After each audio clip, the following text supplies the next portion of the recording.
Assalamualaikum warahmatullahi wabarakatuh teman-teman. Bagaimana kabarnya? Semoga sehat selalu ya. Perkenalkan kami dari kelompok 7 akan mempresentasikan tentang logika matematika. Di sini kami akan bermain peran sekaligus belajar. Simak video berikut ya. Wah, senangnya hari ini aku melaksanakan pekerjaanku dengan baik. Senangnya lagi hari ini aku akan gajian. Bella, bisakah kamu ke ruangan saya sekarang? Baik bos, saya akan segera ke sana. Kira-kira kenapa ya bos memanggilku? Perasaan pekerjaanku baik-baik saja. Bella, karena kerja kamu bulan ini sangat bagus, bahkan sampai melebihi target, dan kamu tidak mengambil cuti libur sama sekali, maka saya akan menambah gaji kamu bulan ini. Wah, bos baik banget. Terima kasih bos, saya akan bekerja lebih baik lagi. Ngomong-ngomong, jadi ingat pelajaran SMA tentang konjungsi. Oke, kalau begitu aku akan membuat sebuah kesimpulan. Apabila A, aku dapat menjual baju melebihi target. B, aku tidak mengambil cuti libur.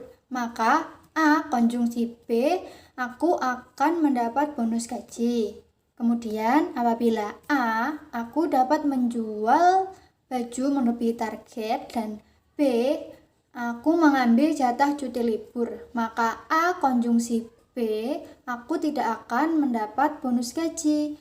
Kemudian apabila A, aku tidak menjual baju melebihi target, dan B, aku mengambil jatah cuti libur, maka A konjungsi B, aku tidak akan mendapatkan bonus gaji. Jadi dapat disimpulkan jika kedua syarat terpenuhi, maka aku akan mendapatkan bonus gaji. Tapi apabila satu syarat tidak dipenuhi, aku tidak akan mendapatkan bonus gaji atau bernilai benar jika kedua pernyataan benar. Kak, ini bayarnya bisa pakai apa saja ya? Kami melayani pembayaran secara cash atau secara kartu kredit, Kak. Oh baik, kalau gitu saya milih satu aja. Saya mau bayar pakai kartu kredit. Oke, Kak. Jadi total semuanya 20.000 ya.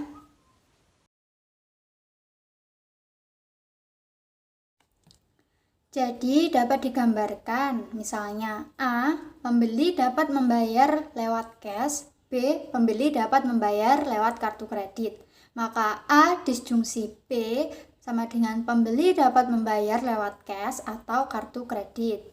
Kemudian yang kedua, apabila A, pembeli dapat membayar lewat cash, B, pembeli tidak dapat membayar lewat kartu kredit, maka A disjungsi B yaitu pembeli dapat membayar lewat cash. Kemudian apabila A, pembeli tidak dapat membayar lewat cash, B, pembeli tidak dapat membayar lewat kartu kredit, maka A disjungsi B yaitu pembeli tidak dapat membayar di kasir. Jadi dapat disimpulkan bahwa pernyataan tersebut bernilai salah apabila kedua pernyataan tunggalnya salah. Wah, ternyata asik juga ya jika pelajaran matematika bisa kita terapkan dalam kehidupan sehari-hari. Kalau begitu, aku akan menonton kembali pelajaran SMA yang diajarkan oleh guruku dulu.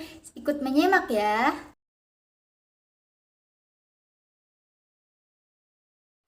Logika matematika atau logika simbol ialah logika yang menggunakan bahasa matematika, yaitu dengan menggunakan lambang-lambang atau simbol-simbol.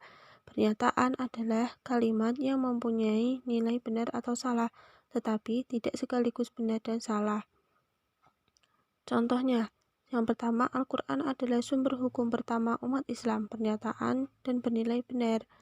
2. 4 ditambah 3 sama dengan 8, pernyataan dan bernilai salah.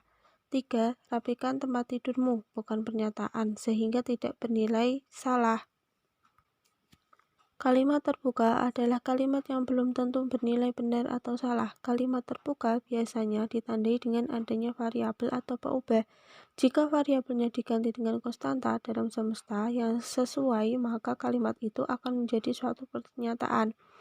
Pengganti variabel yang menyebabkan kalimat terbuka menjadi pernyataan yang bernilai benar disebut selesaian atau penyelesaian. Contoh kalimat terbuka. Pertama, 2x ditambah 3 sama dengan 11. Kalimat di atas merupakan kalimat terbuka karena belum dapat ditentukan benar atau salahnya. Pada kalimat 1, jika kita ganti variabel X dengan 3, maka kalimat 1 tidak lagi berupa kalimat terbuka. Sekarang 1 adalah suatu pernyataan yang bernilai salah. Tetapi jika kita ganti variabel X dengan 4, maka kalimat 1 adalah suatu pernyataan yang bernilai benar. Operasi dalam logika dan tabel kebenaran. Yang pertama yaitu ingkaran atau negasi. Ingkaran atau negasi dari suatu pernyataan adalah pernyataan lain yang diperoleh dengan menambahkan kata tidak atau menyisipkan kata bukan pada pernyataan semula. Ingkaran dari suatu pernyataan P disajikan dengan lambang atau seperti pada yang telah dipaparkan, dibaca tidak P. Bila pernyataan P bernilai benar, maka negasinya bernilai salah dan sebaliknya. Definisi suatu pernyataan dan negasinya mempunyai nilai kebenaran yang berlawanan. Definisi di atas dapat ditulis dalam tabel kebenaran sebagai berikut. Yang kedua yaitu konjungsi. P dan Q, suatu pernyataan majemuk yang dibentuk dengan cara menggabungkan dua pernyataan tunggal dengan memakai kata perangkai dan, disebut konjungsi. Operasi konjungsi dilambangkan dengan dan. Definisi sebuah konjungsi bernilai benar jika komponen-komponennya bernilai benar dan bernilai salah jika salah satu komponennya bernilai salah. Definisi di atas dapat ditulis dalam tabel kebenaran sebagai berikut. Ketiga, disjungsi. P atau Q. Suatu pernyataan majemuk yang dibentuk dengan cara menggabungkan dua pernyataan tunggal dengan memakai kata perangkai atau, disebut disjungsi. Operasi disjungsi dilambangkan dengan lambang atau. Definisi sebuah disjungsi eksklusif bernilai benar jika paling sedikit salah satu komponennya bernilai benar, sedangkan disjungsi eksklusif bernilai benar jika paling sedikit komponennya bernilai benar, tetapi tidak kedua-duanya. Definisi di atas dapat ditulis dalam tabel kebenaran sebagai berikut. 4. Implikasi. B. Implikasi Q. Suatu pernyataan majemuk yang dibentuk dengan cara menggabungkan dua pernyataan tunggal dengan memakai kata perangkai jika maka, disebut implikasi. Operasi implikasi dilambangkan dengan sebagai berikut. Definisi sebuah pernyataan implikasi hanya salah jika antecedennya benar dan konsekuennya salah. Dalam kemungkinan lainnya implikasi bernilai benar. Definisi di atas dapat ditulis dalam tabel kebenaran sebagai berikut. 5. Biimplikasi atau bikondisional. P. Biimplikasi Q. Suatu pernyataan majemuk yang dibentuk dengan cara menggabungkan dua pernyataan tunggal dengan memakai kata perangkai jika dan hanya jika, disebut biimplikasi. Operasi biimplikasi dilambangkan dengan sebagai berikut.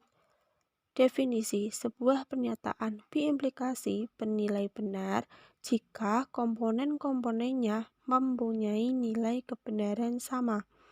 Dan jika komponen-komponennya mempunyai nilai kebenaran tidak sama, maka biimplikasi bernilai salah. Definisi di atas dapat ditulis dalam tabel kebenaran sebagai berikut. Kontradiksi dan kontingensi. Yang pertama yaitu tautologi, sebuah pernyataan majemuk jika pernyataan tersebut selalu benar untuk semua nilai yang mungkin dari pernyataan-pernyataan komponennya.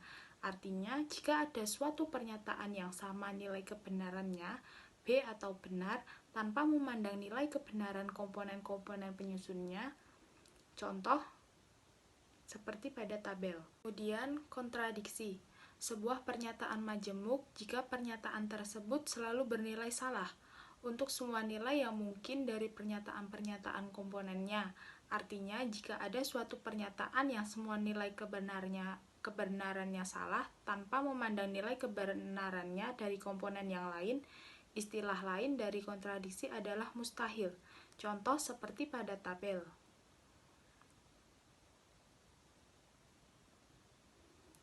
Kemudian kontingensi. Kontingensi adalah suatu pernyataan majemuk yang dapat bernilai benar dan salah tergantung pada nilai-nilai kebenaran dari variabel-variabel pernyataan. Contohnya bisa dilihat pada tabel. Selanjutnya, kita akan belajar tentang penarikan kesimpulan. Tautologi adalah salah satu pernyataan majemuk yang selalu bernilai benar untuk setiap nilai kebenaran dari pernyataan-pernyataan tunggalnya. Pernyataan majemuk implikasi yang merupakan tautologi disebut tautologi implikasi. Tautologi yang penting peranannya adalah sebagai berikut, atau ada beberapa cara untuk menarik kesimpulan atau konklusi. Yang pertama ada modus ponens dengan tabel kebenaran sebagai berikut. Kemudian ada modus tollens dengan tabel kebenaran sebagai berikut dan silogisme dengan tabel kebenaran sebagai berikut. Nah, ini bisa disimak sendiri ya teman-teman, tabel kebenarannya seperti ini. Kemudian, tautologi implikasi tersebut digunakan sebagai dasar untuk menyusun argumen yang absah. Pernyataan majemuk atau pernyataan tunggal yang merupakan pendahulu dari implikasi masing-masing disebut premis A dari argumen, sedangkan pengikut dari implikasi disebut kesimpulan atau konklusi. Susunan argumen yang absah yang dibentuk dari tautologi implikasi tersebut adalah sebagai berikut. Nah, supaya teman-teman tidak bingung, mari kita simak contohnya ya. Yang pertama, penarikan kesimpulan dengan cara modus ponens. Nah, ini ada premis 1, premis 2, dan kesimpulan. Contohnya, premis 1, jika hari ini langit mendung, maka hari ini akan hujan. Premis 2, hari ini langit mendung, maka kesimpulannya hari ini akan hujan. Yang kedua, cara penarik kesimpulan dengan modus tollens. Premis 1.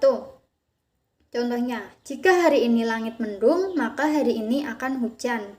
Premis 2, hari ini tidak akan hujan, maka konklusinya atau kesimpulannya hari ini langit tidak mendung. Kemudian yang ketiga, cara penarikan kesimpulan dengan cara silogisme. Premis 1, contohnya, jika hari ini langit mendung, maka hari ini akan hujan. Premis 2, jika hari ini akan hujan, maka Doni membawa payung. Jadi kesimpulannya adalah jika hari ini langit mendung, maka Doni membawa payung.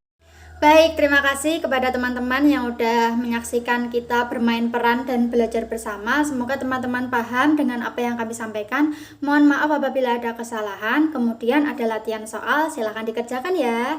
Semangat mengerjakan dan mencoba. Assalamualaikum warahmatullahi wabarakatuh dari kami kelompok 7.